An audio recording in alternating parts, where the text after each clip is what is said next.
नमस्कार, मैं वृषाली ठाकरे। खबरों की दुनिया में आपका स्वागत है। आइए देखते हैं खास खबर जो वर्तमान समय की सुर्खियां बनी हुई है। पुढे न्यायचं कोण काम करत असेल तर ते देशाचे यशस्वी पंतप्रधान आदरणीय नरेंद्र मोदीजी हे शिवसेना प्रमुखांचे विचार पुढे घेऊन जात आहेत। त्यांचं स्वप्न यापूर्वी अयोध्येत भव्य राम मंदिर निर्माण करून त्यांनी पूर्ण केलेलं आहे। 370 कलम रद्द करून त्यांनी शिवसेना प्रमुखांचं स्वप्न साकार केलेलं आहे। भविष्यात समान नागरी कायद्याच्या माध्यमातून पण त्यांचं स्वप्न पूर्ण करतील म्हणून आम्ही त्यांच्या नेतृत्वाखाली या ठिकाणी काम करत आहोत। महायुतीचे पाचही पक्ष Shivsena, Bharatiya Janata Party, Maharashtra Navnirman Sena, Rashtrawadi Congress Party, Republican Party of India हे पाचही पक्ष एकत्र आले। ते एका विचाराने राष्ट्रहिताने आणि राष्ट्राच्या हिताकरता नरेंद्र मोदीजींच्या नेतृत्वाखाली जे जे निर्णय होत आहेत आणि विकसित भारतचे जे स्वप्न आहे ते स्वप्न साकार करण्याकरता आम्ही सगळेजण एकत्र आलेलो आहे। विकसित भारतचं स्वप्न हे एक शब्दापुरतं मर्यादित नाही, एक त्यामागे एक मोठं मिशन आहे, एक विजन आहे आणि माननीय पंतप्रधान मोदीजींचं एक मोठं स्वप्न आहे। ते स्वप्न आहे की भारत विकसित केव्हा होईल? भारत विकसित जेव्हा होईल ज्यावेळी परिवार विकसित होईल। भारत विकसित केव्हा होईल? ज्यावेळी प्रत्यक्ष नगर विकसित होईल। भारत विकसित केव्हा होईल? ज्यावेळी मुंबई विकसित होईल। तर ते कसं होईल त्याकरता काही धोरणात्मक निर्णय घ्यावे लागतील, त्याकरता काहीतरी कायदे करावे लागतील। केंद्र सरकारच्या माध्यमातून कायदे केले जातील, राज्य सरकारच्या माध्यमातून कायदे केले जातील आणि त्या कायद्याच्या माध्यमातून परिवाराला विकसित करण्यात येईल आणि या प्रतीक्षा नगरला पण विकसित करण्यात येईल। प्रतीक्षा नगरचा हा पूर्ण मतदारसंघ हा नेहमीच शिवसेना प्रमुखांच्या विचारांचा सन्मान करणारा मतदारसंघ आहे आणि नेहमीच आपण शिवसेनेच्या पाठीशी उभे राहिलेले आहे। या मतदारसंघाने शिवसेनेला नगरसेवक दिले, या मतदारसंघाने महायुतीचा आमदार या मतदारसंघाने निवडून दिलेला आहे आणि याच मतदारसंघाने दोनदा मला खासदारपदाचा बहुमान या ठिकाणी दिलेला आहे। त्यामुळे गेल्या 10 वर्षात मी कित्येक कामं या मतदारसंघातली केलेली आहेत। आज कमी वेळ असल्या कारणामुळे त्या कामाचा कार्य मी आपल्या घराघरात दिलेला आहे। परंतु या दक्षिण मध्य लोकसभा मतदारसंघातला महत्त्वाचा विषय म्हणजे रिडेव्हलपमेंट। या दक्षिण मध्य लोकसभा मतदारसंघात मराठी बाहुबल्य असलेल्या एरियामध्ये गेले कित्येक वर्ष पुनर्वसनाचे प्रकल्प रखडल्यामुळे मराठी माणसांमध्ये एक नैराश्य आणि एक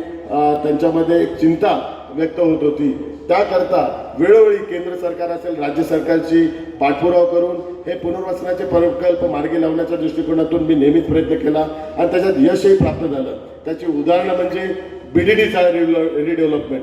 बीडीडी चाळमध्ये पण गेले कित्येक वर्ष 100 वर्ष मराठी माणसं त्या ठिकाणी राहतात। गेले कित्येक वर्ष तो प्रकल्प रखडलेला होता। तो प्रकल्प आता मार्गी लागला, त्या ठिकाणी कामं चालू केले, बिल्डिंगचं काम चालू आहे। धारावी रिडेव्हलपमेंट तोही प्रश्न 20 वर्ष रखडला होता। माझा जन्म धारावीचा, त्यामुळे जन्मताच मला ती जबाबदारी धारावीची विकासाची आणि पुनर्वसनाची लाभलेली आहे। धारावीचा प्रकल्प आता आपण मार्गी लावलेला आहे, त्या ठिकाणी पण सर्वेचं काम चालू आहे। सायंकोड्यातील पंजाबी कॉलनीचं जे रिडेव्हलपमेंट आहे तो पण रखडला होता, तो पण आता म्हाडाच्या माध्यमातून करतोय। चेंबूरचं बॅरॅक्स असेल, चेंबूरचं MS बिल्डिंग असेल, SRAचे कित्येक प्रकल्प जे रखडलेले आहेत ते आपण मार्गी लावलेले आहेत। म्हाडाच्या 388 वसाहतींचा पुनर्वसनाचा प्रकल्प मार्गी लावला, त्याचा GR आपण काढलेला आहे। मोडकळीस आलेल्या इमारती ज्या पगडी सिस्टीमच्या ज्या मालकाने भाडेकरूमुळे त्याचा पुनर्वसन रखडलेला तो पण मार्ग काढलेला आहे। राष्ट्रपतीचा एक वटहुकूमच्या माध्यमातून भाडेकरूंना न्याय त्यांना द्यायचं आणि 51% भाडेकरूंना रिडेव्हलपमेंटचा पूर्ण अधिकार द्यायचा कायदाच आपण आणला आणि केंद्र सरकारने त्याची घोषणा केली।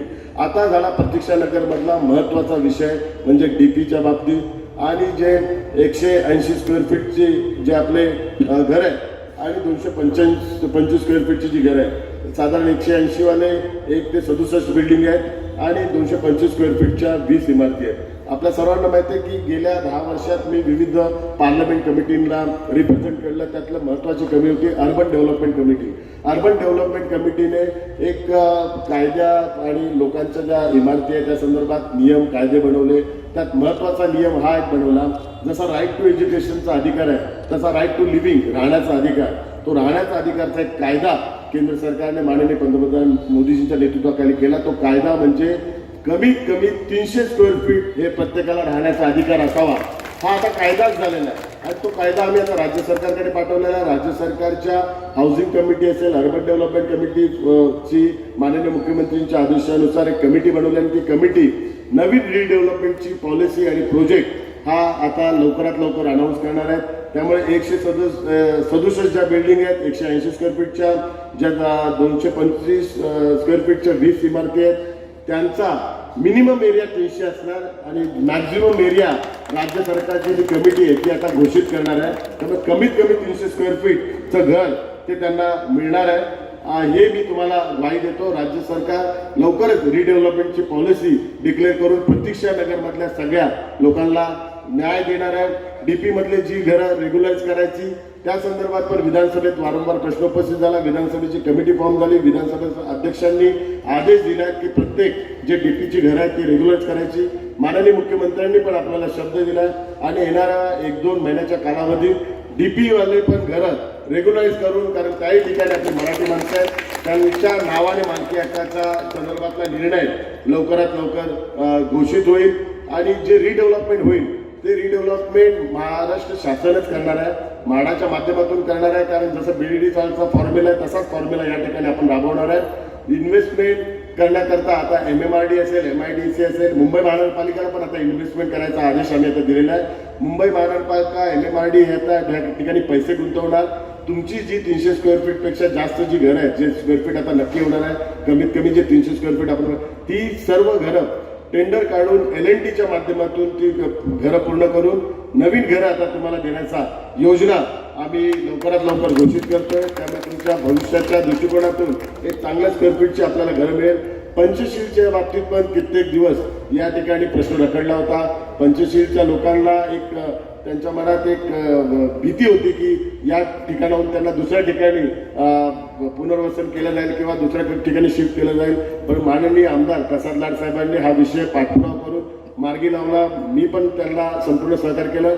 पंचशीलच्या सर्व रहिवाशांचं पुनर्वसन पंचशीलच्याच जागी होणार हा एक निर्णय आता राज्य सरकारने घेतलेला आहे. त्यामुळे गृहनिर्माण धोरण आणि रिडेव्हलपमेंट धोरण हे अत्यंत या संपूर्ण आपल्या मतदारसंघाचं महत्वाचं आहे. प्रतीक्षा नगरच्या इतर ज्या इमारती आहेत त्या सर्व इमारतींवर रूफटॉप सोलर प्लॅन आम्ही लावून देणार आहे.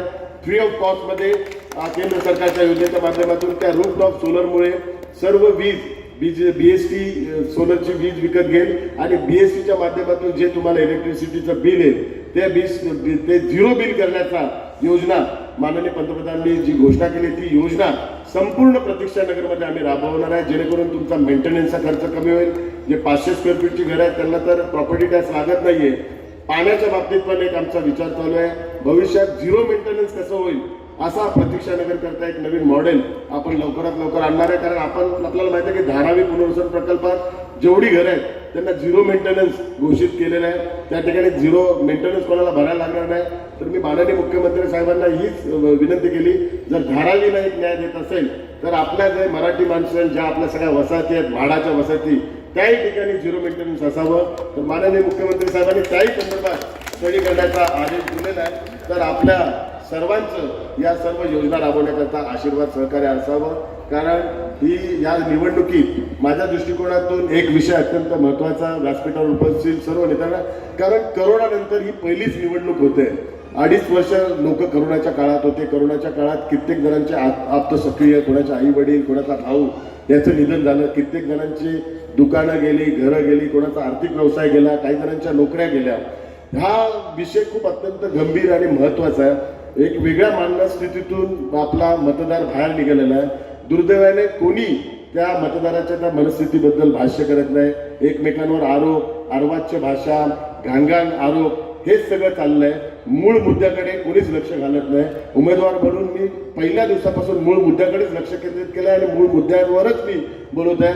मला या घाणेरड्या राजकारणात पडायचं नाही. मला मतदार जो करोनामधून बाहेर आलेला आहे ज्या स्थितीतून त्याचे आई वडील, माझे पण आई वडील वारले गेल्या 2 वर्षात, तशीच परिस्थिती प्रत्येक नागरिकाची, त्याचे पण नातेवाईक कोणी वारले, तर तो आता त्या मेंटल स्थितीतून बाहेर येतोय, तो त्या फिजिकल स्थितीतून बाहेर येतोय आणि तो त्या आर्थिक स्थितीतून पण बाहेर येतो. ज्याचा व्यवसाय गेला, ज्याची नोकरी गेली आहे, तो कुठेतरी आता स्टेबल होतोय.